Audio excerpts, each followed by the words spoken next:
몸 가운데서 분쟁이 없고 오직 여러 지체가 서로 같이 돌보게 하셨느니라. 만일 한 지체가 고통을 받으면 모든 지체가 함께 고통을 받고 한 지체가 영광을 얻으면 모든 지체가 함께 즐거워하느니라. 기도하겠습니다. 사랑의 하나님, 예배하게 하심 감사드립니다. 은혜를 체험케 하시고 체험받는 시간 되게 하실 것을 믿습니다. 지친 이들은 영적 쉼을 얻고 영육이 병든 이들은 치유받는 시간 되게 하옵소서. 형식이 되지 않게 하시고 신령과 진정으로 예배하게 도와주옵소서. 부끄러웠던 순간들을 고백합니다. 용서하여 주시고 빛의 자녀로 살게 도와주옵소서. 함께 있지 못하고 객지, 외국, 군대, 병상에 있는 성도들, 영상과 음성으로 예배하는 성도들 기억하여 주시고 평안의 복으로 함께하여 주옵소서.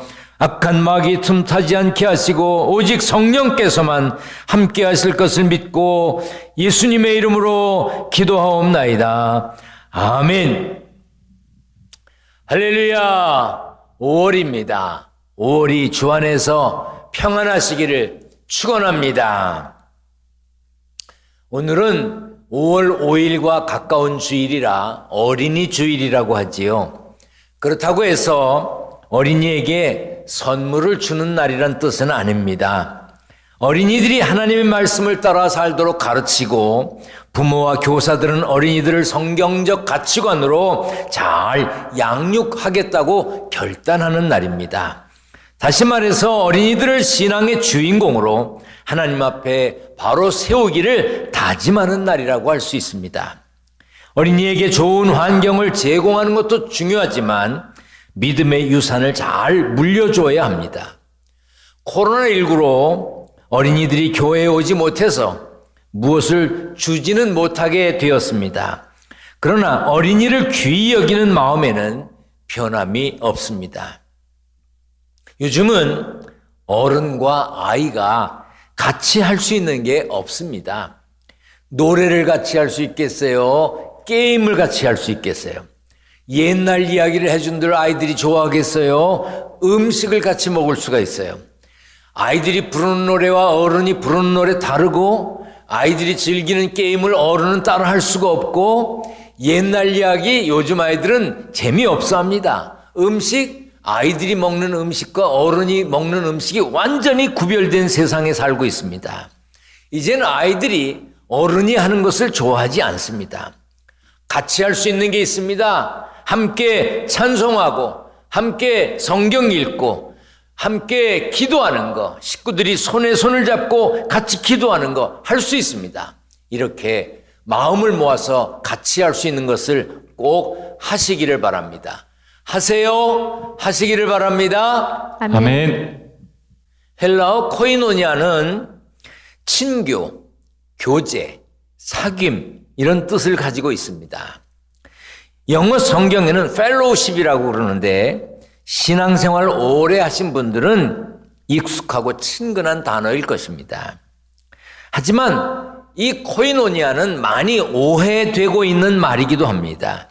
친교, 교제, 사귐이라는 말은 단순히 성도들끼리 모여서 커피를 마시고 혹은 맛있는 것을 잘 나누어 먹고 잡담을 나누는 거 그런 것이 아닙니다. 성경에서 말하는 친교와 다르게 이해하고 있는 분들이 많습니다.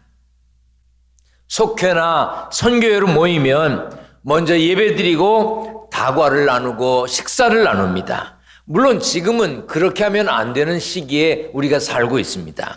그런데 예배는 빨리, 짧게, 신속하게 마치고 예배 후 시간은 길게, 느긋하게 맛있는 거 먹으면서 차를 마시면서 오래 하는 경우가 많았습니다.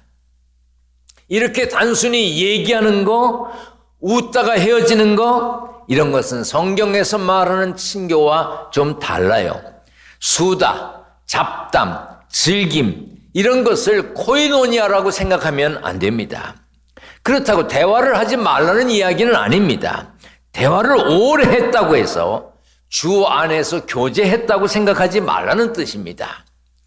꽃놀이 가고 단풍놀이 가서 잘 놀고 오면 그것이 교회에서 말하는 코이노니아라고 생각하는 분들도 있습니다. 물론 그런 모임이나 시간이 필요합니다. 하지만 코이노니아가 그 수준에만 머문다면 일반적인 친목회와 다를 바가 없겠지요. 성경에 기록된 코이노니아는 연합, 공유, 참여라는 신학적인 의미가 있습니다. 바울은 너희를 불러 그의 아들 예수 그리스도 우리 주와 더불어 교제하게 하시는 하나님은 미쁘시다고 했습니다. 하나님이 우리를 부르셔서 예수님과 교제, 코이노니아 하게 하셨습니다. 이 교제는 포도나무이신 예수님과 가지인 우리의 연합된 신분을 의미하는데, 이 연합은 그리스도인의 삶에 필요한 능력의 원천, 능력의 샘, 능력의 근원이기도 합니다.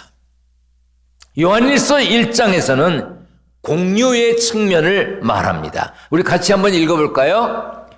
우리가 보고 들은 바를 너희에게도 전함은 너희로 우리와 사귐이 있게 하려 함이니 우리의 사귐은 아버지와 그의 아들 예수 그리스도와 더불어 누림이라. 여기서 말하는 사귐은 복음의 유익을 함께 소유했다, 함께 누린다는 뜻입니다. 우리는 공통된 믿음과 공통된 구원을 소유하고 있습니다. 가지고 있습니다. 은혜에 함께 참여한 사람들입니다. 믿음, 구원, 은혜는 모든 그리스도인들의 공통 분모입니다. 믿음, 구원, 은혜로 우리가 예수님 안에서 하나가 되었습니다. 다시 말해서 성부 하나님의 뜻과 말씀으로 태어나 성자 예수님의 피로 구원받고 성령님이 거하시는, 성령님이 함께 계시는 처소가 된 것이 코이노니아입니다. 사도행전이나 바울 서신에서는 참여의 의미가 강하게 들어 있습니다. 빌립보서 3장 10절입니다. 내가 그리스도와 그 부활의 권능과 그 고난의 참여함을 알고자 하여 그의 죽으심을 본받아. 참여, 체험, 함께하기, 이런 표현으로 번역할 수 있죠. 고린도후서 8장 4절입니다. 이 은혜와 성도 섬기는 일에 참여함에 대하여 우리에게 간절히 구하니. 참여하게, 동참하게, 참여할, 그런 뜻으로 번역할 수 있습니다. 여기서 코이노니아는 참여라는 단어로 번역됐지요. 모든 그리스도인은 그리스도 안에서 고난의 인내와 그 나라의 영광에 참여하는, 동참하는 동반자들입니다. 이처럼 코이노니아는 성도들끼리 친하게 지내는 것 정도가 아니라 오늘 본문 말씀처럼 행하는 것, 말씀에 순종하는 것을 뜻합니다. 오늘 본문 25절, 26절을 한번 다시 같이 읽겠습니다. 시작. 몸 가운데서 분쟁이 없고 오직 여러 지체가 서로 같이 돌보게 하셨느니라.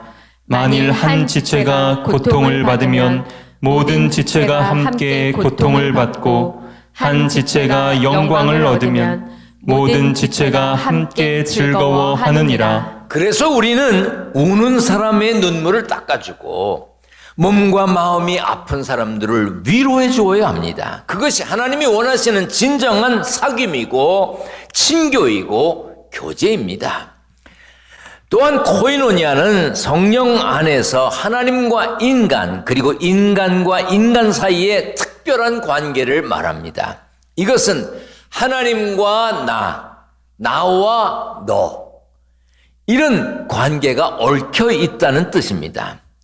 하나님과 나와의 관계는 성도들과의 관계에도 영향을 미칩니다. 하나님과 나와의 관계가 좋으면 성도들과의 관계도 좋습니다. 그래서 하나님에 대한 나의 사랑은 성도들을 사랑하는 것으로 표현하기도 하지요. 반대로 성도들과 관계가 나빠지면 하나님과의 관계까지도 나빠지게 됩니다. 교회에서 누군가에게 상처를 받으면, 누군가를 통해서 마음 아픔을 겪게 되면 교회를 등지는 것은 물론이고 하나님까지 등지는 사람들이 있습니다.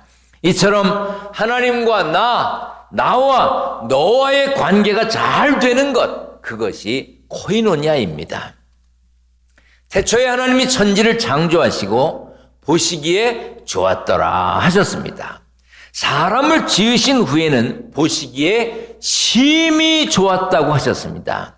그런데 하나님이 좋지 아니하니라고 하신 것이 있습니다.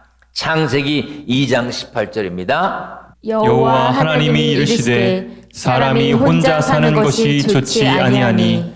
이 말씀을 오해하면 안 됩니다. 독신으로 사는 분이나 이런저런 이유로 혼자 사는 분이 하나님 보시기에 좋지 않다, 그런 뜻이 아닙니다. 사람은 친교가 필요하고 사귐을 가져야 된다는 뜻입니다. 사람은 혼자 살 수 없는 존재임을 뜻하는 것입니다. 이 세상에 혼자 살 수 있는 사람은 없습니다. 비록 인간관계에서 상처받고 때로 배신을 당하더라도 결국엔 사람을 그리워하고 누군가와 교제하기를 원합니다. 일터 신앙운동의 지도자 브루스 라슨이라고 하는 사람은 사람들이 갖고 있는 친교에 대한 욕구는 술집의 인기를 통해서도 알 수 있다고 그랬어요. 만약 사람들이 단지 술만 좋다, 술 먹는 게 좋다, 그러면 굳이 술집에 갈 필요가 있을까요? 술이 그렇게 좋으면 혼자 마셔도 되지요. 사람들은요, 술보다 술자리를 더 좋아하는 거지요. 술집, 술자리에서 사람과의 만남의 욕구를 채우고 싶은 그런 마음이 있기 때문에 술자리를 갖는 것이고 술집에 가는 것입니다. 이처럼 사람은 사람을 그리워하고 만나고 싶어 합니다. 교회에서는 서로 기도해 주는 관계, 속마음을 터놓고 이야기하고 울 때 같이 울고 웃을 때 같이 웃을 수 있는 내 편을 만나는, 내 편이 되어주는 사람을 만나는 그런 친교가 있어야 합니다. 그런데 그런 친교가 주일 예배에 참석했다고 이루어지는 것은 아닙니다. 주일 예배만 와서 딱 드리고 가고 예배 드리고 가고 그러면 그런 관계가 이루어질까요? 그래서 제가 자주 말씀드리는 거예요. 모여야 된다, 참여해야 된다, 활동해야 된다, 속회로 모여라, 선교에 참여해라, 찬양대를 해라, 교사를 해라, 섬기는 자리에 가라, 봉사하는 자리에 있어라. 자꾸 이야기하는 겁니다. 왜지요? 소그룹으로 모일 때 더 친밀한 사귐을 가질 수 있습니다.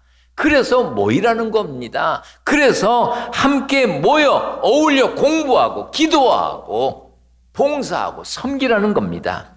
초대교회가 그랬습니다.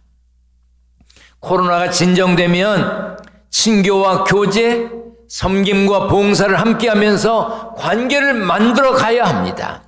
예배만 드리는 단계를 넘어서야 합니다. 물론 현재 코로나19로 인해서 교회의 소모임을 갖기 어렵습니다. 모이면 긴 시간 함께 있어야 되고 그러다 보면 자연스럽게 뭔가를 함께 마시게 되고 먹게 되어서 방역하는 데 아주 취약하게 되죠. 그래서 지금은 모이기가 어렵습니다. 그렇더라도 속회나 선교회를 계속 이대로 미룰 수는 없습니다. 목사님들이 줌이나 구글 듀오 같은 것을 이용해서 아마 온라인 신방을 하셨을 겁니다. 혹은 영상 통화를 하셔서 이제 기도해드리고 말씀을 읽고 그러셨을 겁니다. 속회 모임도 선교회 모임도 온라인 신방을 한 것처럼 한번 진행해 봐야 할 것입니다. 그런 노력을 해야 합니다. 온라인 모임이 익숙하지 않거나 어려워하는 분들이 많이 계시죠? 그러면 교구 목사님들께 도움을 청해 보세요. 아마 잘 도와주실 겁니다. 우리는 더 이상 코로나 핑계만 대고 있을 수 없습니다. 지금으로서는 내년에도 마음 놓고 자유롭게 모일 수 있다고 장담할 수 없는 상태입니다. 백신 확보도 다 안 된 것 같고 접종도 큰 소리 치는 사람들은 뭐 금방 전 국민이 다 맞을 것처럼 얘기했는데 지금 속도로서는 어려워 보이는 것 같지 않아요? 아무튼 우리나라는 다른 나라에 비해서 많이 늦어지고 있습니다. 그러므로 교제하고 섬길 수 있는 새로운 방법을 우리도 찾아야 합니다. 이렇게 코로나가 계속되고 백신을 맞는 것도 점점 늦어진다면 우리는 교제하고 섬길 수 있는 새로운 방법을 계속 찾아야 합니다. 성경에 교회가 어떤 것이며 어때야 하는지 알려주는 구절이 있습니다. 거기에 서로라고 하는 단어가 자주 나옵니다. 그 서로라고 하는 말에는 참된 그리스도인의 교제가 무엇인지 표현되어 있습니다. 함께 읽겠습니다. 새 계명을 너희에게 주노니 서로 사랑하라. 내가 너희를 사랑한 것 같이 너희도 서로 사랑하라. 로마서 12장 10절입니다. 형제를 사랑하여 서로 우애하고 존경하기를 서로 먼저 하며 고린도전서 12장 25절입니다. 몸 가운데서 분쟁이 없고 오직 여러 지체가 서로 같이 돌보게 하셨느니라. 이처럼 서로 사랑하고 아껴주고 돌봐주고 존경하는 것이 교회의 참된 코이노니아입니다. 더 읽겠습니다. 시작. 그런즉 우리가 다시는 서로 비판하지 말고 도리어 부딪힐 것이나 거칠 것을 형제 앞에 두지 아니하도록 주의하라. 갈라디아서 5장 26절입니다. 헛된 영광을 구하여 서로 노엽게 하거나 서로 투기하지 말지니라. 이렇게 서로 조심해야 할 것이 있습니다. 서로 판단하지 말고 시기하거나 거짓말하지 말고 헐뜯거나 비난하거나 악하게 말하거나 불평하지 말아야 합니다. 그리고 모든 겸손과 온유로 하고 오래 참음으로 사랑 가운데서 서로 용납하고 서로 친절하게 하며 불쌍히 여기며 서로 용서하기를 하나님이 그리스도 안에서 너희를 용서하심과 같이 하라. 야고보서 5장 16절 말씀입니다. 그러므로 너희 죄를 서로 고백하며 병이 낫기를 위하여 서로 기도하라. 의인의 간구는 역사하는 힘이 큼이니라. 히브리서 10장 24절입니다. 서로 돌아보아 사랑과 선행을 격려하며 서로 귀히 여겨야 합니다. 서로 세워줘야 합니다. 용서하고 용납하고 친절하고 온유하며 권면하고 복종하고 위로해야 합니다. 서로 대접하고 서로 기도해주고 서로 짐을 져야 합니다. 함께 즐거워하고 함께 울기도 해야 합니다. 코이노니아는 서로 존중하고 용납하고 용서하며 아끼고 베풀고 사랑할 때 완성되는 것입니다. 요즘 많은 사람들이 외롭게 삽니다. 개인주의다 뭐다 하면서 혼자 있는 걸 좋아하는 것 같지만 참된 관계를 갈망합니다. 그런 사람들을 예수 믿는 우리가 붙들어 줘야 합니다. 따뜻하게 대해 주어야 합니다. 교회에 오게 하고 하나님의 참사랑을 나누어야 합니다. 하나님의 사랑과 은혜, 자비와 은총을 우리를 통해 느끼게, 경험하게 해야 합니다. 그것이 우리에게 코이노니아를 허락하신 이유일 것입니다. 제가 자주 드리는 말씀입니다. 좋은 교회를 찾아다니는 방랑자가 되지 말고 좋은 교회를 만들어가는 사명자가 되어야 합니다. 여러분이나 저나 여러분 모두가 좋은 교회를 만들어가는 사명자가 되시기를 축원합니다. 축원합니다. 기도하겠습니다. 전능하신 하나님 감사합니다. 좋은 교회를 찾아다니는 방랑자로 끝나지 않게 하시고 좋은 교회를 만들어가는 사명자가 되게 하여 주옵소서. 우리 모두 심겨진 곳에서 꽃 피우는 하늘 사람들 되게 하여 주옵소서. 그리스도 안에서 참된 사랑의 교제를 나누며 서로 귀히 여기고 귀히 여김 받는 복된 자리의 주인공들 되게 하여 주옵소서. 세상에서 땀 흘려 일하여 얻은 소득을 구별하여 드립니다. 온라인으로 예물 드린 손길들, 교회에 와서 예배드리며 예물 드린 손길들, 하나님 저들을 축복하시고 저들의 가정과 일터가 평안하게 하여 주옵소서. 물질 때문에 죄와 타협하지 않게 하시고 양식 때문에 눈물 흘리는 성도들 없도록 지켜 주옵소서. 예수님의 이름으로 기도하옵나이다. 아멘.